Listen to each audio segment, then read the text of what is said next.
So welcome to this week's Digital Ladders Ask Me Anything session. This one is on video and audio production software. I'd like to start today, as always, by acknowledging that the BC Alliance for Arts and Culture is located on the traditional unceded territories of the Musqueam, Squamish, and Tsleil-Waututh First Nations. We're grateful to be working and learning on this land, and we invite others to make a land acknowledgement as well. If you're joining from anywhere else and you'd like to make a land acknowledgement, please feel free to post that in the chat. Hi, everybody. Welcome. Nice to have you with us.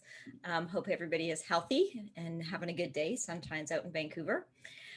Digital Ladders is a program that the BC Alliance for Arts and Culture produces, and my co-facilitator, co-designer with Digital Ladders, Robert Wimet, is over there waving. And Robert, fun and lovely person to work with, along with the Alliance team. What Digital Ladders is we're now just finishing our second season, and it's a program that is really meant to create different touch points and onboarding for people in the culture sector to learn about digital tools to A, help organize and do their work, B, to help reach audience and connect with audience, and C, to possibly even play with different tools in the expression of their creativity.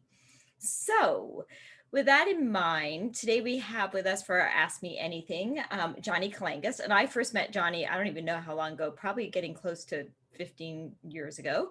And Johnny's had a interesting history as being a creator, as well as working at the CBC and for other companies doing digital strategy and implementation work. Johnny's been one of our faculty, repeat faculty at the Digital Ladders program. So today from Toronto, Johnny is going to really help us focus on these online editing tools. The way we'll do this is he'll do a short little intro presentation, and then if you have any questions, what you can do is you can type them in the chat, or just put a question mark, which means like I know that I want to invite you to speak and ask a question. And I am going to try and be the handler for all the questions and group them together and get us through as many as possible before the end of the session. So I will see you in the chat, and we'll just spend the first few minutes with Johnny doing his little introduction presentation. Over to you, Johnny. All righty. Hi, everybody. I don't know where I'm showing up on everyone's screen. You know, one thing to know about Zoom, and maybe you guys all know this, but you can actually pick up somebody and drag them around into any box you want. So let's say I have Sue and she was kind of in, you know, sort of in the middle row at the top, and I'm moving her now to beside Joyce, and so on and so forth. So just in case you want to sort of get oriented, that's a little thing on Zoom. I think we're all spending a lot of time on Zoom. So yeah, good to know. I found it good to know. I just discovered it because I was screwing around one day on Zoom. And that's maybe part of how I know any of the things I'm going to tell you is that, you know, you do end up choosing certain tools. And in this case, we want to talk about freebies that are out there that you can go download that give you certain levels of sophistication based on what you're trying to do. What I'm going to do, I think, for the beginning of this is I'm going to use a tool called DaVinci Resolve. It's a great editing tool that's free. And you go download it, you run it off your computer. It gives you essentially the level of sophistication that you would have in almost any digital video editing program, like Final Cut Pro that you would spend money on, or Premiere, Adobe Premiere. Those two would be the two that get talked about a lot. DaVinci's in that conversation too. It's amazing what you can do for free. And so I'm going to just give you the quick first rundown of what it looks like to bring media into your project and make some basic cuts. And we'll just sort of talk through the kind of how do you get started, how do you finish, and then we can fill in with all the questions that you have. I also am prepared to talk about iMovie, because if you have an Apple computer, you probably have a free version of that on there. It's extremely powerful too. It's really useful. And then if we can get to it, we'll talk about Audacity, which is an audio only program that I think is very useful. It's free, and it's got pretty much any feature that you would want. So let me share my screen on DaVinci, and I just want to get a confirmation that you guys can see this DaVinci window. I see Sue is nodding, so we're okay. Okay, so what I'll do is I'm just going to spend the first, you know, sort of 10 minutes of this, of our time together to show you. So when you're going to install DaVinci, I think that in the slides, you get the link to go do that. check it out, see which version of it you can run on your computer and all that. When you have installed it and you launch it, this is the first thing that you get. And so I'm going to say new project, and it's going to give us a create a new project. We'll just call this Johnny Time. And now we're in Johnny Time. Okay, so everybody can see this, right? I'm just going to keep checking in that we can see this screen now. This is the whole interface of DaVinci, which when you come here. Now, it's you know important. what, Johnny? I'm not sure we can. All I see is local database and then untitled project.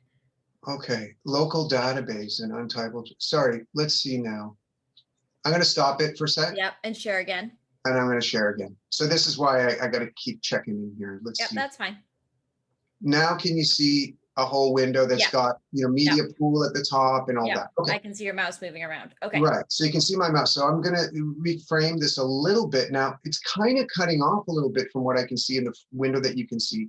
But the first thing I'll do is I'll just give you the orientation. This is in the slides as well, but I'm just going to orient you. If you can see at the bottom here, I'm rolling over, my mouse is rolling over one icon. I don't know if you can see that it says media on there. Is that pop-up showing up on your computer? Pop-ups aren't showing up. So these ones are called media. There's one called cut.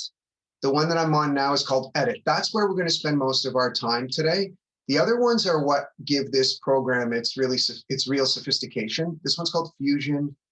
We're not going to get to these. Color correction is one of the main ones. There's an audio one that you can see me over this musical note here. And then this is one that we will use today called Deliver. Okay, and that's the one that allows us to actually export our stuff. So I'm going to go to Edit. And you can see here that these are the edit tools. I'm going to go back to Media because we want to bring something in. So here's my window, and I'm going to add some media here. I'm going to import media, and I've got some very nice clips here ready for us because we're going to make a fantastic film in a very short period of time. This window is asking me to update the settings in DaVinci to match the video that I'm bringing in. So in almost all cases, you're going to want to say yes, because you're not going to want to fuss around with the other stuff. You want to just get started. So up here in the corner, you can see all our video clips. Okay, and we'll get a good look at them. And I'm just going to go back to import media. If you can see that, I'm sorry, maybe I'm doing that a bit fast, but let's just do this. I'm going to bring in all this sound. So we got some music, I got some sound effects. What I was doing was, if I was command clicking or double click, depending on what kind of mouse you have, you open up this menu and you can see I'm going to import media. The other way to do that, although it's cut off on your screens here, is going to be in the file menu of DaVinci, which shows up. I'm using a Mac, and the file menu of DaVinci shows up and allows me to import media. Maybe you can see that there. And this is what we're doing here. Okay, so now I'm going to go down here to, if you can see my mouse, I'm going to select the edit workspace, and here we are. And then up here, sorry, I'm going to just rush through this a little bit. There's a button at the top left called Media Pool. And you can see my mouse on it. I'm going to click on it, and we can see everything that I brought in. So let's say I've got a clip here of somebody frantically typing on a laptop. So you probably have seen that that's been added to the timeline. Everybody sees that. I just dragged it from the master pool of clips down to the timeline, and it added it. And if I scrub through here, you see me just dragging this red line, which is my head. There's the hands typing very, and then let's imagine this is a writer. This is a great screenplay writer, and they're working very, very, diligently on the screenplay. So we like this. This will be the beginning of our video. If you notice, when I grab my mouse, I'm going to show you one way of changing how a clip starts. If you can see, when I roll my mouse over the head of this clip, it turns into this arrow, and there's a little sort of buffer and a bracket here. And if I take this and I start to slide it, you can see it's adjusting my starting place. And we had chosen that we liked it. I liked it kind of when the hands were already on the keyboard. So I'm going to adjust it to that. And that's our starting place now.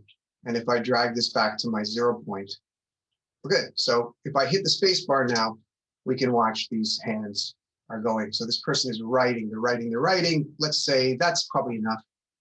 And they are writing about, we like a dancing couple. Let's say they're writing about a dancing couple. And one way that you can do this, there's a few ways you can do this, but here's our dancing couple, and I can kind of put them anywhere, okay? So I'm going to put them here on the second video track, and there's a couple of reasons why I would want to do that. But let's say, so the hands are typing, and now we have the dancing couple. So this writer is writing a story about a dancing couple. And let's say, you know, that's enough of the dancing couple. We're going to go back. The writer has started that. So what I did was, sorry, I apologize. I'm going a little fast. I can place this. I'm looking at the dancing couple, and let's say I'd like to cut this here. Okay. I like using the razor blade. And if you can see that I'm rolling over to the blade edit mode. I click on that. And now when I roll my mouse over the clip, you see that I've got a blade there. So anywhere I click on this, and I'm just doing that there, it's created two clips now. You can see, if I highlight this one, that's the one that we have. And here's the dancing couple that I just, and that's the cut is in between. So let's say I want to move this now. I don't really want that dancing couple there, but maybe our writer will write about them again. So let's go back. So now they're writing, he or she is writing about this great dance couple, and then they keep writing, And then maybe our dancers can show up again if we choose to bring them in. So far, so good. Let's pretend that I'm going to get rid of that. I just deleted that clip. I selected it and got rid of it. I think I'll show you one other thing, and then we can get rid of, we can get rid of this demonstration, and we can export this so you can just see how to get it out of your system. I'm going to add some music here. And this is a very long piece of music. So if I use, I'm sorry, actually on this program, there's a way to show us everything. If you can see where my mouse is, there's something that adjusts my timeline, the scale. There's magnifying glasses here that you can use, and I would encourage you to explore this to just see what workflow you like most, because everything ends up being in this stuff. It's a matter of knowing where things are and then choosing how you like to do it. So I'm just going to go here and see, you know, the juicy part of this music's actually later on. So I'm going to do what we did before, and I'm going to choose the front, and I'm just going to crop. You can see me doing that. And I'm going to come to this part. I'm just going to slide this over here. So let's see what this sounds like. I don't know. You should be able to hear this too, I hope, on the screen share. Let's see. So now we have some mood here. There's something really going on. And this is, whoa, very big difference. You know, now our writer is very inspired. Okay. So let's then, I'm just going to close that out. Let's say then we want to export this. We think this is amazing. We want to post it. It should send it to our friends. We want to do whatever. So I'm going to go down here to the workspaces button at the bottom, and it looks like a little rocket ship. And when you roll over it, you can't see it, unfortunately, just because of the way the screen share is, but it says deliver. So I'm going to click on that. Now it shows me what we just made, right? We can watch it. Here it is. And it's highlighted, the beginning and end. And if you look on the left, we have a number of things we can do here. We can export it. We can choose the format. We'll keep it as a QuickTime movie just for simplicity. MP4 is a very common format as well. But we could choose MP4. It's going to give us a codec. It's going to show us a size. These are all things that you'll want to adjust depending on where you want to put them. And in DaVinci, you also have the opportunity to use advanced settings, which, you know, depending on where you want to end up, you may get into using some of this stuff, but we're not going to get into this now. So we want to make a clip. I want to call this writer video. And we're going to browse where to put it. And I'm going to put it on the on my desktop. And I'm going to save it. And then I'm going to add it to my render queue. And that's something that I do down at the bottom here. if you can see at the bottom of this left panel. Now, I just want to draw your attention to the fact that this allows you to export in a number of different ways. Once you start getting used to how you like working, you might say, oh, I just need this for YouTube. I know immediately. So I'm in the left-hand panel again, and I'm at the top, and I could make it for Vimeo. I could make it for Twitter, and it gives you a lot of presets in here if you want. I tend to like to export things first at the resolutions that I know I'm working with, and then make them specific to wherever I want to put them out there, because it's not always obvious, and different sites and different places where you might publish have different specs. So we're going to add this to the render queue, and here it is here. So if you look again now on my right, on the right side of my screen, so everybody should be seeing the same thing. You can see my mouse. Here it is, job 1, the render. It's all ready to go.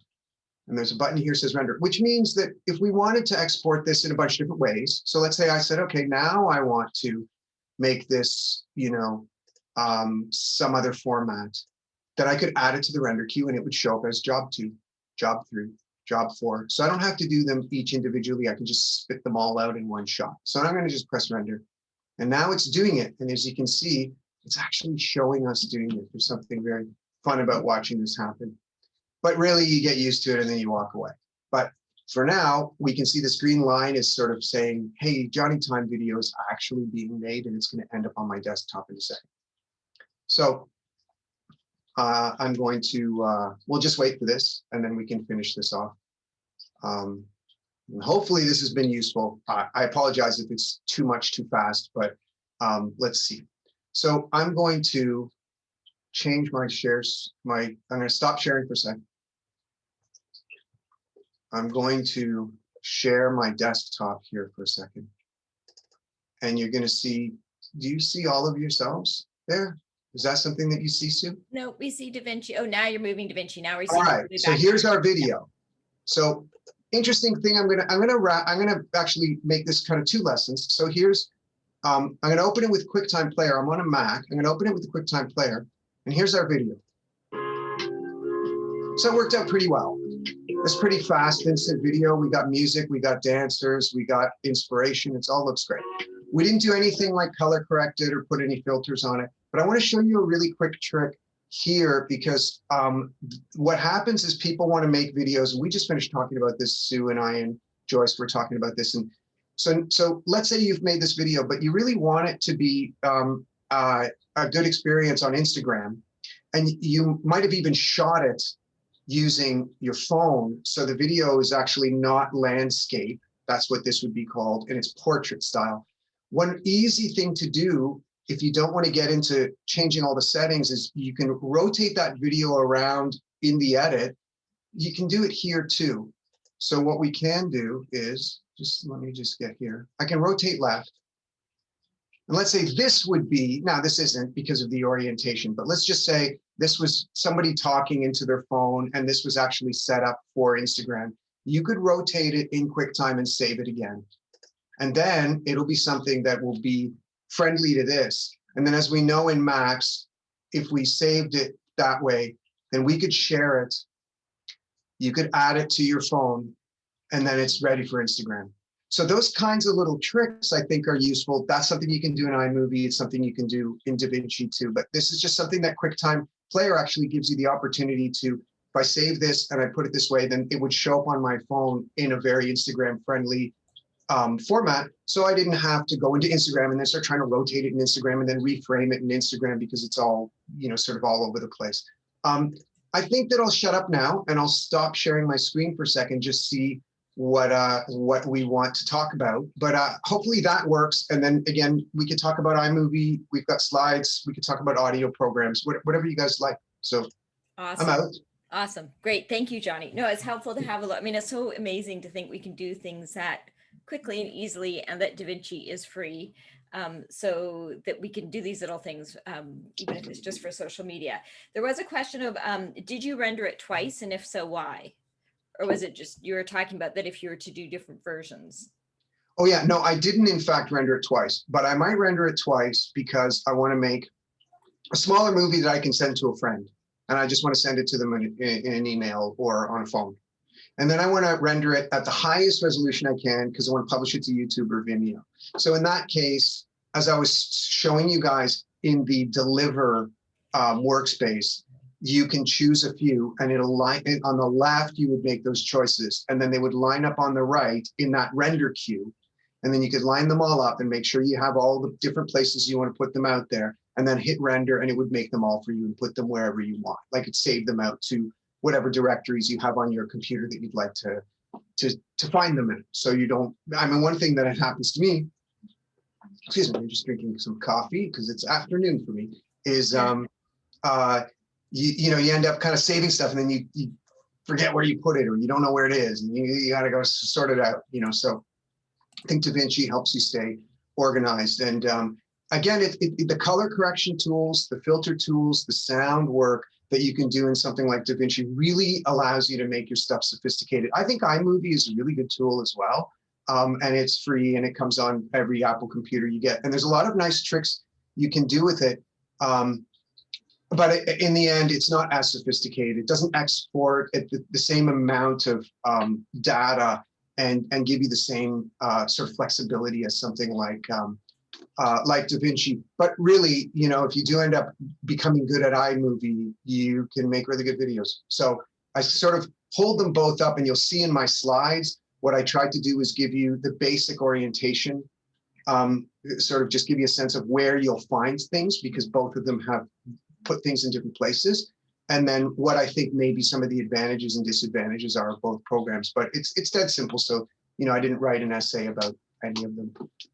Cool, great. Okay, so let's go to some questions here. So first of all, great overview, thank you. Where can you source free, royalty-free music to add to your videos? Royalty-free music, that's a good question. There's a site that's called Pixels, and I'm going to look it up now. I'm not going to screen share with it, but Pixels with a P-E-X-E-L. They have videos there. I'm going to throw it up in the, I think they just have a lot of, rights-free, royalty-free videos. I think you can find music in a ton of places. I apologize that I don't know exactly where to send you for that. But I don't think, here, I'm just going to put this. You can also put Canadian public domain music. If you are looking for public domain music, you need to know that public domain is ruled differently in Canada than it is in the US. And the whole thing is if you're making a video where you're not charging or making money off of it, you can generally, there are more music libraries for that kind of content. The second you start to have commercial value off of the video, you no longer have rights to using that music necessarily. It has to be licensed differently. I just found one in my, that's in my, that music that I was playing actually isn't free, but I found some other sound effects that we didn't get to, which were like, sounds of like, I don't know, cats and different things. But this one too, that I just put in the chat, is a free library, but in a lot of those cases, you just have to be careful because when you do browser search, right, like search engine search, and you look for free things, of course, people advertise, they know everyone's looking for that. So they buy out the first 10 spots or however many saying, yeah, this is free. But then when you get there, it's not actually free. Sometimes you just have to create an account, right? You just got to give them an email. And sometimes that's what you want because you don't want to spend a lot of time fussing. I think that, Storyblocks, I see that someone added Storyblocks here. I've used that one too. And in all cases, usually these sites will have freebies and then they'll also have things that you pay up for. Like I think Storyblocks has free stuff that you can use, sound effects, button sounds, a little bit of music. And then if you want to use stuff or you want to buy out the rights, you've certainly done work where we want that piece of music exclusively, we pay for that, right? If we don't care that every video online could be using the same music as us, then we just use the free one and everyone else does. And you end up hearing music. I've certainly had that experience where I hear music and sound effects. People have been using it. I just hear them like in 6 different places in the same week. And I'm like, oh, that was the hot one that day. Everyone sort of hooked onto that link. And And all of a sudden, that's what everyone's using. So that, and definitely you can get music and clear the rights for like $10, $5. It doesn't necessarily have to be hugely costly. Robert's putting some stuff in the text, which is useful as well. And Holly has the question, can you overlap images? For example, see the typing while the dancers are dancing, and can you fade in and fade out? absolutely. You know what? I was prepared to talk about that. Do you want me to? I'm just going to screen share for a second because I'll show you how to do that. It's really simple, and then you can fine tune it. And there's all sorts of fancy things you can do with it. So why don't I do that, because it was something that I kind of wanted to get to, and I'll show you a few different ways. I'll show you one way you can do it, and then you can explore and see the other ways, because I could. While you're pulling it up. All day. Yeah, while you're pulling it up, Johnny, I just want to laugh here that Teresa's husband, who's a musician, just scoffed at our conversation around free music. And Yeah. I'd love to also know if he has suggestions of where to go for music that you can license from local folks. Yeah, and I'll add that, like, my wife is a musician too, and she, so there's always a constant conversation. I mean, in the end, it's like you kind of get what you pay for or don't pay for. I mean, a lot of free music, like, you can use free music, but in the end, it might make you feel like what you're making isn't necessarily has a premium feel to it. Is it really what you're doing? You're compromising. Because a lot of the free music just isn't so great, with no offense to it. Francesca's also put that YouTube has an audio library as well. Let's take a look at this crossfade editing trick that Johnny will teach us, and then we'll come back to questions. So I'm back in the edit space here, and you can see that I've got that highlighted. You can see my mouse. And really, again, the reason why I keep emphasizing that is because DaVinci really does a nice job, I think, of giving you very clear workspaces where you do stuff. So that's kind of good. Now, what I'm going to do is I'm going to take our dancing clip, and just for the purposes of the kind of simplicity of it, I'm going to put it on the same level. There are other ways you could do this, but I'm just going to put it on the same video level. And when I say that, this is a layer. When I created the second layer, I did it because I didn't want to have to get too choppy between my stuff. I want to be able to show the typing, show the dancing couple, go back to the typing, and not get too fussy about it. But what we can do here now is this, because we can apply an effect in the middle here. And this is the kind of thing, and one of the other reasons why I'm showing it to you this way is because it's the primary way that you would do something like this in iMovie 2, in case that ends up being your program of choice. So I'm going to go up to the top left, and I'm going to go to the effects library, if you can see my mouse here, and I'm going to click on that. And then I've got a bunch of different effects show up. I got color bars, I have things. But if I go into video transitions in the toolbox, and you can see I've got that highlighted, now I start having a whole bunch of things I can do. So we'll do something kind of fancy. We'll do a cross iris. So I just pick it up from here, and I drag it onto here, and I place it on. Oops, did it show up? No, it didn't. Let me do that again. Strange. I don't know why I'm not able to drag it. Let's see if I can do it here. Let's take the dissolve and see. I'm a little confused. Give me a second to sort of figure out that. That's okay. Usually you just drag it on and there it goes. But no, it's because you've got a bunch of people watching you. Yeah. It's like driving when you have other people in the car. Not really doing it. Strange. Okay, give me a second, because there's something I'm gonna just. And while you're fussing with it, can you just talk a little bit about using markers? What are markers for? In the editing. Okay, video? So you know what? I actually made this work. It just picked it up now, and so what it should do. Oh, I know why it wasn't doing it. You know what? This is a very important thing. I was at the end of this typing clip. There was nothing left on that typing clip for it to dissolve in. And a dissolve, of course, needs to have an overlap. So let's just do this quickly, because I'm just going to shorten this clip. So now we know there's stuff on this side. And when I bump this up again to it, right there, this should then, it's going to take this dissolve. Let's just get it to render it. Oh, it's not doing it. All right, we'll do it another way. There's always lots of ways to do it. I apologize for any confusion that this is causing. If I just drag this under, we should be able to see it now. It's really not rendering. Huh. Oh, there we go. There it is. It's starting to. Okay. Yeah. So there, it needed to figure out what we were asking it to do, I guess. Maybe it was better to have it vertically stacked rather than beside each other. Yeah, and again, usually it doesn't really matter, but let's just say that in this case it mattered. So So I hope that answered the question. I see that it was a very clunky answer because in the end, we ended up sort of having to mess around a bit with it. Can you try a different, can you try a different effect than a dissolve, just to drag another thing in to show a difference? Yeah, let's see if we can. I always like these sort of like really, you know, these are transitions you really should never use because they're just funny, but this. So we've got this cross iris and this should, maybe it's because I'm running Zoom that It could be that you're everything's overworking. It But could be. excuse me, as you can see, this transition is here now. Okay. So can you just demonstrate markers and why do you use markers and how do you use markers? So markers, I believe, are going to show up here. And there's a few ways that you can add markers. If you, again, this will be like I'm on the timeline, and why I would add a marker is because I want to remember maybe to go back to a certain spot because I want to adjust the sound, or I want to change the picture, I want to add something or subtract something. So I move my playhead to where I want. So let's say I want to just mark this. And then I'm going to, you know, kind of right and left click, or that would be, I guess, also command click. There's a few different ways to do it. And then I could just mark in, mark out, mark a split, which is a little bit of a difference. I'm marking in a couple of different things. So to add a marker here, well, let's say I want all my yellow markers to tell me where to go and put the slide whistle sound effect, okay? So now I got a yellow marker here, and then let's just pretend, what do I have here? Oh, I have applause. So I'm gonna put, I wanna put applause on all of my yellow markers. Oops. So things will snap to markers. If you can see me moving this around, let me just get this out of the way. One good thing about markers that you might want to is that it gives me a very specific place.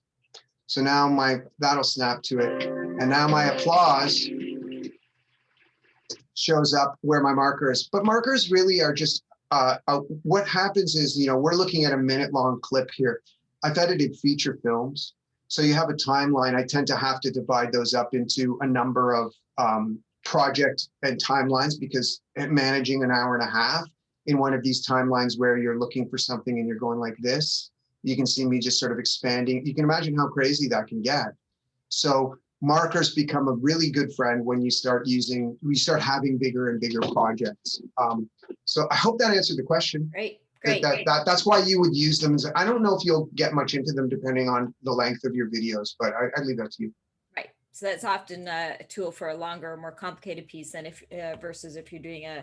I find that's when I've used them. Yeah, media. that's Okay. when I haven't needed markers otherwise, but like I said, it helps me keep track of stuff when I do. Here's a question: what file formats are required for the program? And I'm interpreting that as what file formats do you need to be able to go into DaVinci? So really, there's no standard anymore because people get video clips of every kind. And what happens is at the beginning of this, when I brought in those clips, I actually even wonder if the clips in my bin have, and I'm just gonna, actually, I'll stop sharing my screen for a sec here. Although actually, you know what? This would be an interesting thing to do. And then I think hopefully it'll show us the answer to this question as well. So this clip, let's say, if we can get some info on this clip, let's see.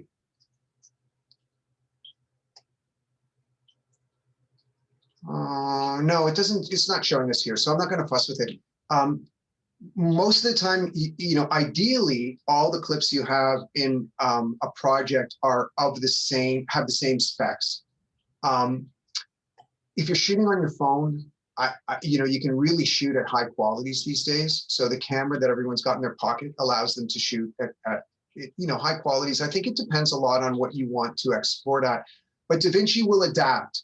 So if you remember when we brought the media into the project, the first question that DaVinci asked was, you know, do you want to change the project settings in DaVinci to match the media that you're bringing in? And I answered yes, because you pretty much want to do that unless you have some very specific reason why you don't.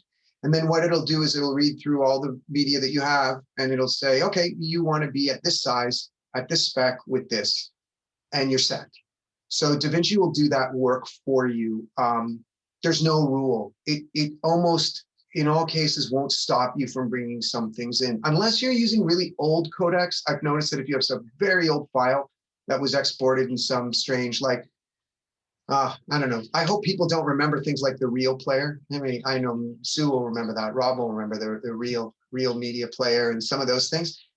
They had strange file formats sometimes. I don't know if you could bring in that. I hope that answers. Does that answer? We've got a couple quick ones we're going to do, and I'm jumping around here to try and cluster some things. Okay. So do you use time code is the question, and does DaVinci have good color and audio adjustments? So DaVinci has great color and audio adjustments. If you guys are still screen sharing with me, let's go to the color. I'll just show you the color correction thing. Now, time code, again, time code is something that I would add if I was working with a number of editors or taking something to a further level of post-production, because there's going to be a bunch of reasons why people are going to need those time codes. To understand too, time code does get generated. So if I create what's called an edit decision list, I'm getting into a little more sophisticated thing, but just bear with me for 20 seconds on it. I complete this project. I want to share it with somebody. I want them to be able to rebuild it in their system. So I export out of DaVinci what's called an EDL, edit decision list, and then it will create the data that allows somebody to recreate a project. Essentially, you can imagine that when it's called an edit decision list, it's going to list out all the decisions that we made in the edit, and it'll file them up, recreate it. So time code is something that you can burn in, or it's always in the background anyway. So DaVinci does have a way of adding a burned in time code to your thing, and it might even be in your effects library, which you can see here.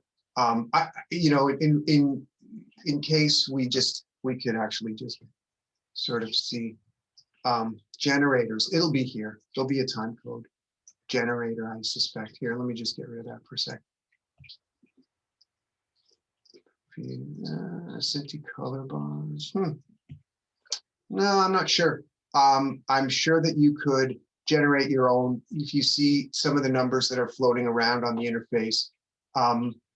I suspect most of you won't be using time codes, but that's also something I would suggest maybe you find in other tutorials when they get into more sophisticated things. Because again, a time code to me is like we're getting to when projects get shared with multiple editors or go through multiple hands. Someone's doing a sound mix, someone's doing color correction. Those are different facilities, so projects are being shared around. Let's show color correction for a sec, because it's super fun. I just clicked on the color correction tab here in the workspaces, which you can see my mouse down here hovering over. And here's where we get into sort of the variations of color correction. Let's get on to one of our. So let's say we wanted to color correct this. LUTs, if you can see at the top left here, I've got my mouse on something called LUTs, and those are called those are lookup tables, is what an LUT stands for. I forget because I don't say it out loud too much, but a lookup table is a way to set color correction tools. It's the equivalent of filters, let's say. So when you go into the LUTs here in DaVinci, we've got a lot of different choices here. If you can see my mouse, and you can match like a camera. There's, some cameras, Panasonic and Red and Sony. These are very specific looks. You'll find in other LUT sets, things like Kodak, and they'll be matching different stocks as if you shot it using a certain film stock.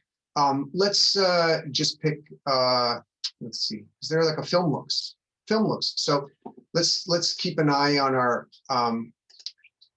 so you see here, I've just corrected to this one. That one is a Kodak, actually. That one, if you can see what I'm doing here, and I'm just sort of rolling over, that's a different color correction. I've selected it now, so it's going to stay there. If you look at the bars on the bottom right, they also are giving you the color correction. And here within all the different, there's all the different tools you can use if you want to get into fine tuning different settings and things you can. Let's add another filter that's very different. Here's a different one. Here's a different one. And all of these tools are highly fine-tunable. And that's actually where DaVinci really has made its mark.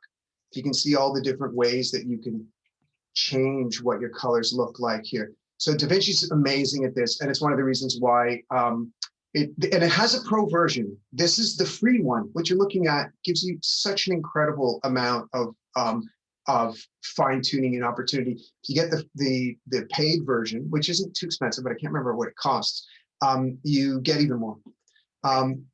Audio here, if you can see here, I just hit the audio one. It's called, I can't remember what they call it. They have a funny name for it. It's called Free Light or Fairlight or something.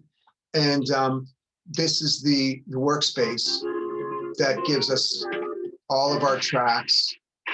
We can adjust them as we want. We could make, if you look in the bottom right here, we can set levels as we want. We can add multiple tracks. You can see this. We can do, you can do a whole sound mix in here.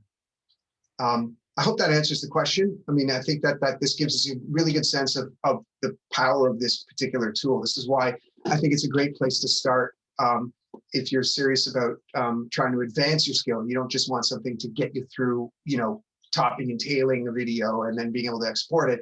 And this is where you can do really, you know, really sophisticated work. Great. Okay, I'm going to throw to another topic here. Can you recommend an animation editing tool or not? That might be a whole other ball of wax. It depends on what kind of animation, I guess. You can do some animation in here, but mostly you would be animating within, you know, sort of moving a frame around, or DaVinci has great tracking tools. So for example, you want to follow somebody who's walking and you've shot it in a really wide frame. You want to zoom in and create this feeling that the camera is watching them and following them. You can do that kind of animation and those kinds of things in DaVinci. In terms of animation, I mean, I can't think of anything because if it's 3D animation, then I would suggest tools like the Unreal Engine or Unity. Those are sophisticated tools, and you would bring 3D assets in there and start animating within that. And it really is a whole other story. If you want 2D animation, there's a program that Adobe has. It's part of the Creative Suite that's called Animate.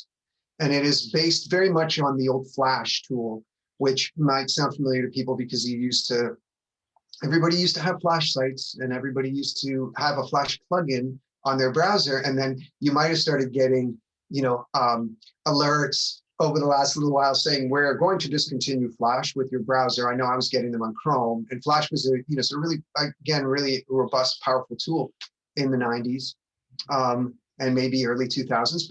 But it had great animation tools, and Adobe Animate, as per the Creative Suite, the Adobe Creative Suite, is really great for that. It's simple keyframe animations, but you really can do an incredible amount with it, and you can sync sound with it and all that. So I think that Adobe Animate is still a really good off-the-shelf one. But because it's part of the Creative Suite, you have to pay for that. You pay for a subscription.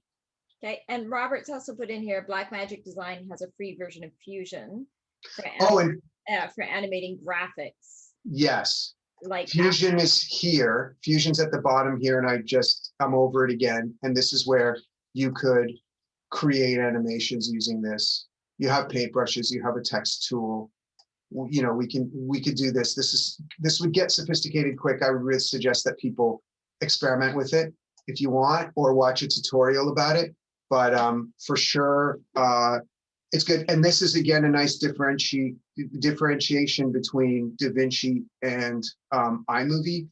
iMovie has a lot of text tools in it, but they're static, and it's hard to make things do new fun things in iMovie. iMovie is very good for certain types of work, but it doesn't give you too much leeway on some of the stuff that you're hoping to do. So great. Another question is, are there plugins for DaVinci, for example, like Audacity? Okay, so Audacity is you mean Audacity has some plugins, right? Filters and things like that. Yeah, the LUTs or the lookup tables, there's tons of them out there that you can plug into DaVinci. You can add to that library. Same with sound effects, libraries and filters and audio and stuff like that. I mean, you know, again, and a lot of people are starting to support it more. You'll find countless videos on YouTube about how to use DaVinci, and there's a ton of free stuff out there and paid stuff too. And sometimes, again, you want to differentiate your stuff by paying a few bucks to get a filter kit or some something that makes your video stand out if that's kind of what you're doing. So I think that the answer is yeah. Oh, and typefaces. So I see this kind of just in the thing. Does DaVinci have a good selection of typefaces? For the most part, DaVinci is like Premiere and other ones. It'll use what you have on your computer. In almost all cases, these, so let's just see if I can do a quick titles card here just to sort of add some text. So I'm gonna add some text here. And we can see that. I have your chat is up here. So I'm gonna get, now I'm gonna go to the, I wanna get in here. So I double click on this and I can type in, you guys can see all this, right? I'm still sharing. Yeah. So sorry about that. So this is new. And then I have access to, oh boy, a lot of fonts. And these look like all the fonts I have on my computer. Maybe there are even new ones that I didn't know I had. So I think the answer to that question was that. Sorry if I picked it off out of the chat. That's okay. Without it being moderated by, No by problem. it's even got like, there's the Jean-Luc Godard font, which, you know, I'm a fan of his movies. So nice French New Wave kind of font. Let's go to this next question here. Any recommendations for video editing apps for your phone? Just to add music or make a quick 30 to 60-second video while out in the field. You know what? Yeah, I actually think that, and I've got it on my phone, so I just need to look on my phone to tell you what it's called. Splice is the one that I'll use for the phone, there it's going to pepper you with screens every time you launch it. It's going to say buy the subscription model, and so all that. You don't need to. You can just close those and use the standard tool. And it's great. You can create layers, you can create dissolves and some effects in there. There's some things it won't let you do unless you unlock the paid version. And I don't think that everyone has to use free software all the time, but that is part of this conversation anyway. So Splice is great for free. I've been using it for years. I've paid up for it at times because I've wanted certain features that it only allows you to do in the paid version. And then, you just kind of remember, because everything's so subscription-based these days that it's easy to sort of subscribe to something and then forget 6 months later that you subscribed to it and you've been paying for it for 5 months and you're not using it. So you might not want to do that. So I hope that answered that. Splice is my favorite. And I think Snap, let me just see for sure, just so I say this one out loud too. Snapseed is a really common photo editor. It's not a video editor, but it's great for stills. Allows you a lot. It's totally free. Snapseed, and then Splice for video. Okay, so here's another question. iMovie has, and Robert's also putting some stuff that are resources for free phone video editing stuff also in the chat.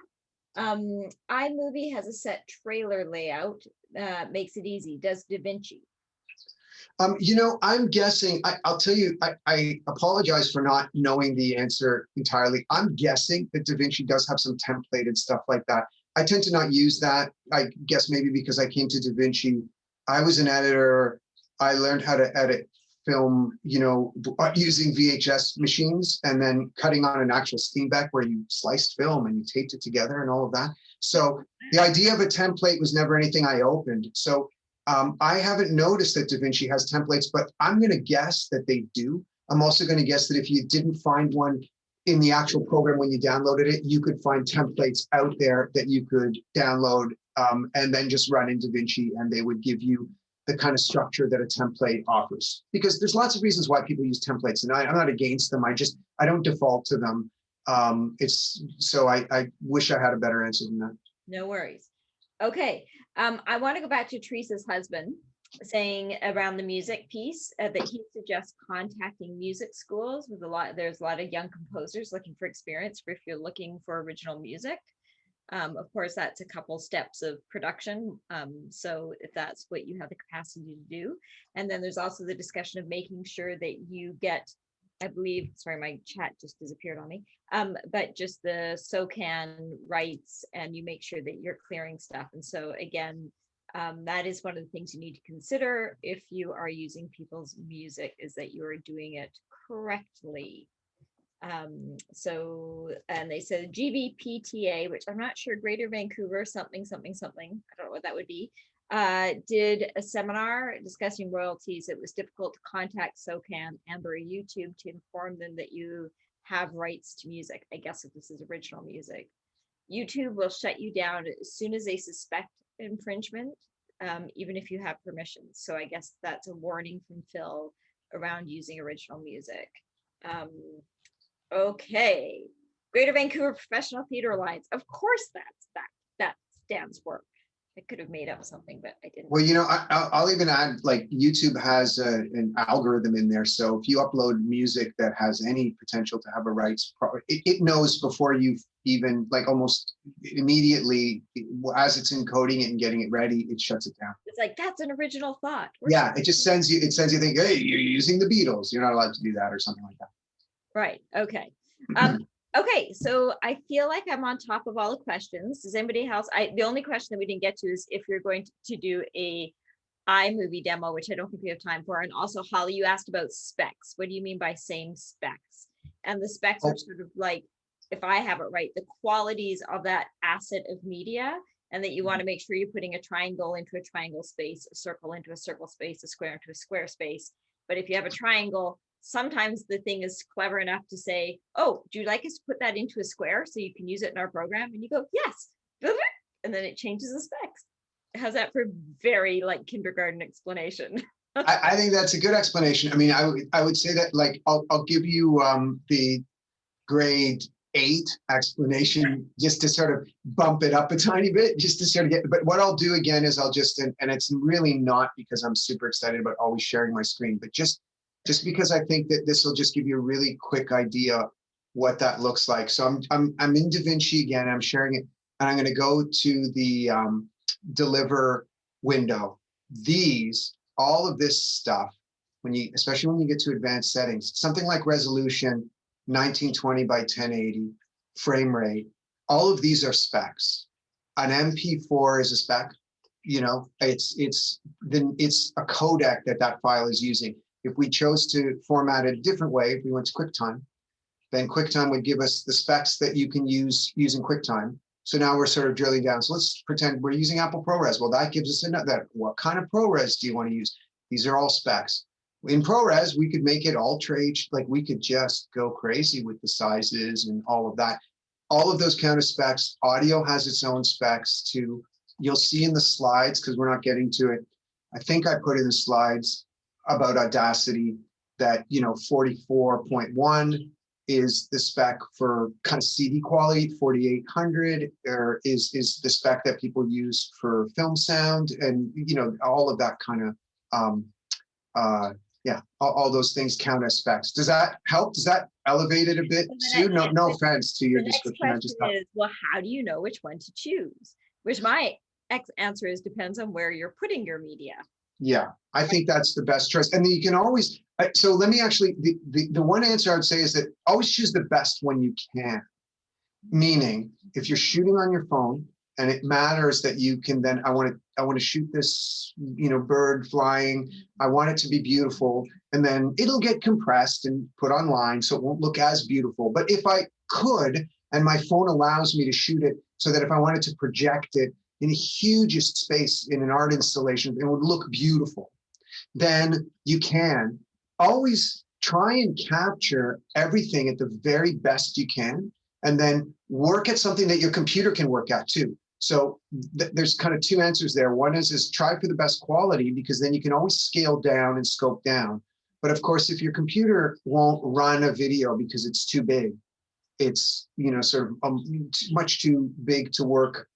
Even us using these dissolves, like I've got a really souped up machine, and that dissolve plus Zoom plus a bunch of things running at the same time didn't show up right away when we were trying to apply that effect. So that's something that gives you a workflow that you can stand, because if you're working at too slow a pace because your videos are too big, I would suggest make them smaller so you can work. Okay. I hope that helps. But that's which one to use is what fits your hardware and your workflow best, because you don't want to be waiting for things to flunk around. And where is it going? Because you want to Yeah, and where it's going. Absolutely. Is it going to be able to be consumed by the user or the platform? Mhm. Next question. Do effects include shutter speed? You can do, so when we say shutter speed, we mean like the actual runtime of something. So if I want my video to, let me just go back to edit here. We want something where we are in slow motion. Is that what we mean by that? I think Things like that? I'm going to say yes until I'm told otherwise. So that's what we mean, speeding up or slowing down. Yeah, so certainly there's ways of adjusting time in these things. Let me just see. I'm trying to remember now how it might even be as simple as clicking on this and adjusting it here. So if you've seen this drop down, well, you know what? That's not going to be useful until I sort of make this bigger. So sorry, one sec here. That's okay. And we've got 3 minutes left. I want to give you the answer here. So you see this, I double clicked, or, you know, sort of, I always call it double click because I right and left click because of the way that my mouse is, 2-button mouse. And now I'm on a clip and I can see all of these. Now I think somewhere in here, there is the speed control. And if somebody sees it, they can call out optimize clip attributes. Huh, am I missing it?